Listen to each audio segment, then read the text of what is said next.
नमस्कार, आप देख रहे हैं सत्य हिंदी और मैं हूं आपके साथ कृति सिंह। देश भर में बढ़ते कुत्तों के हमलों पर सुप्रीम कोर्ट ने सख्त कदम उठाया है। सुप्रीम कोर्ट ने साफ निर्देश दिया है कि स्कूल, कॉलेज, अस्पताल, बस अड्डे और रेलवे स्टेशनों से सभी आवारा कुत्तों को हटाकर शेल्टर में भेजा जाए। इसी के साथ इन जगहों के चारों ओर ऐसी बाड़ लगाई जाए जिससे कुत्ते अंदर ना आ सके।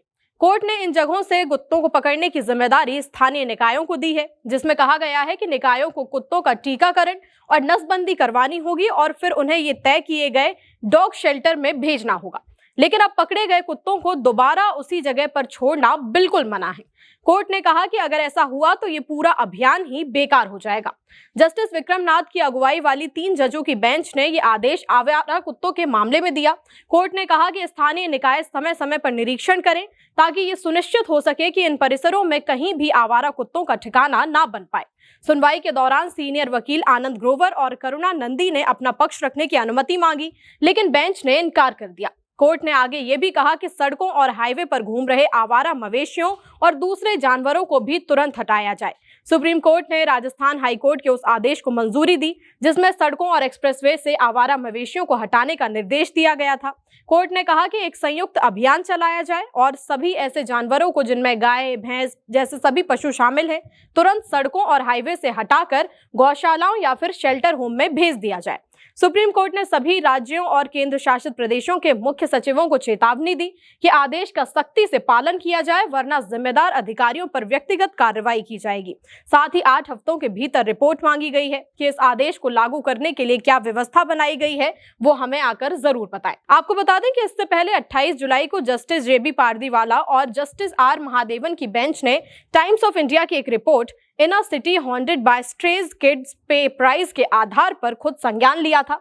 11 अगस्त को कोर्ट ने डॉग बाइट और रेबीज के बढ़ते मामलों पर चिंता जताई थी और दिल्ली सरकार को निर्देश दिया था कि सभी आवारा कुत्तों को पकड़कर शेल्टर में रखा जाए और उन्हें दोबारा सड़कों पर ना छोड़ा जाए। ये आदेश नोएडा, गुड़गांव और गाजियाबाद जैसे इलाकों पर भी लागू किया गया था। सुप्रीम कोर्ट ने यह भी साफ चेतावनी दी थी कि अगर कोई व्यक्ति या संगठन अधिकारियों को आवारा कुत्तों को पकड़ने की रोकने की कोशिश करेगा तो उसके खिलाफ कानूनी कार्रवाई की जाएगी। कोर्ट ने कहा कि अधिकारी चाहे तो इसके लिए एक विशेष टीम भी गठित करें जो सिर्फ आवारा कुत्तों को पकड़ने का काम करेगी। 13 अगस्त को इस मामले में एक बड़ा मोड़ आया। कुछ वकीलों ने चीफ जस्टिस BR गवई के सामने कहा कि पहले दिए गए कुछ आदेश आपस में टकरा रहे हैं। इसके बाद ये मामला जस्टिस विक्रम नाथ की अगुवाई वाली 3 जजों की बेंच को सौंप दिया गया। इसके बाद 14 अगस्त को 3 जजों की बेंच ने इस मामले की सुनवाई की और 11 अगस्त को दिए गए आदेश पर रोक लगाने का विचार किया। 22 अगस्त को कोर्ट ने जस्टिस पारदीवाला की बेंच के आदेश पर रोक लगा दी।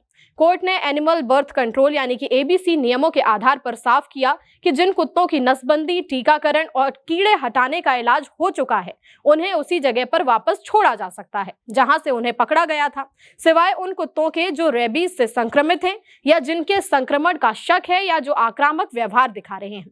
कोर्ट ने यह भी दोहराया कि सड़कों पर कुत्तों को खाना खिलाने पर रोक रहेगी और हर इलाके में इसके लिए तय फीडिंग जोन बनाए जाएंगे। साथ ही कोर्ट ने फिर कहा कि कोई भी व्यक्ति या संगठन नगरपालिका के काम में दखल न दे जब वो ABC नियमों के तहत कुत्तों को पकड़ रहे हों। इसके अलावा कोर्ट ने इस मुद्दे को सिर्फ दिल्ली NCR तक सीमित नहीं रखा, बल्कि पूरे देश में लागू कर दिया। सभी राज्यों और केंद्र शासित प्रदेशों के पशुपालन विभागों, स्थानीय निकायों और नगर निगमों के सचिवों को इसमें शामिल किया गया ताकि ABC नियमों का पालन हो सके। कोर्ट ने यह भी कहा कि हाई कोर्ट में चल रही इसी तरह की याचिकाओं को सुप्रीम कोर्ट में लाया जाएगा ताकि इस पर एक राष्ट्रीय नीति बनाई जा सके। 27 अक्टूबर को कोर्ट ने पश्चिम बंगाल और तेलंगाना को छोड़कर बाकी सभी राज्यों और केंद्र शासित प्रदेशों के मुख्य सचिवों को तलब किया, क्योंकि उन्होंने अब तक ये नहीं बताया था कि ABC नियमों को लागू करने के लिए क्या कदम उठाए गए हैं। 31 अक्टूबर को सॉलिसिटर जनरल तुषार मेहता ने कोर्ट से कहा कि मुख्य सचिवों को वीडियो कॉल के जरिए पेश होने की इजाजत दी जाए और उनकी व्यक्तिगत उपस्थिति से छूट दी जाए, लेकिन कोर्ट ने ये मांग ठुकरा दी। जस्टिस विक्रम नाथ की बेंच ने नाराजगी जताई और कहा कि ये मामला असल में नगर निगम और राज्य सरकारों को हल करना चाहिए था, लेकिन अब कोर्ट को दखल देना पड़ रहा है क्योंकि मुख्य सचिवों ने कोर्ट के आदेशों को गंभीरता से नहीं लिया और उसका सम्मान नहीं किया। कोर्ट का ताजा आदेश न सिर्फ डॉग बाइट्स बल्कि सड़कों और सार्वजनिक जगहों को सुरक्षा से जुड़ा हुआ एक कदम माना जा रहा है। अब देखना यह होगा कि राज्य सरकारें इस आदेश पर कितनी तेजी से अमल करती हैं। अपनी राय हमें कमेंट में जरूर बताएं। वीडियो पसंद आया तो लाइक और शेयर करें, साथ ही चैनल को सब्सक्राइब कर लें। फिलहाल के लिए इतना ही। नमस्कार। Copyright disclaimer under Section 107 of the Copyright Act 1976. Allowance is made for fair use for purposes such as criticism, comment, news reporting, scholarship, and research. Fair use is a use permitted by copyright statute that might otherwise be infringing.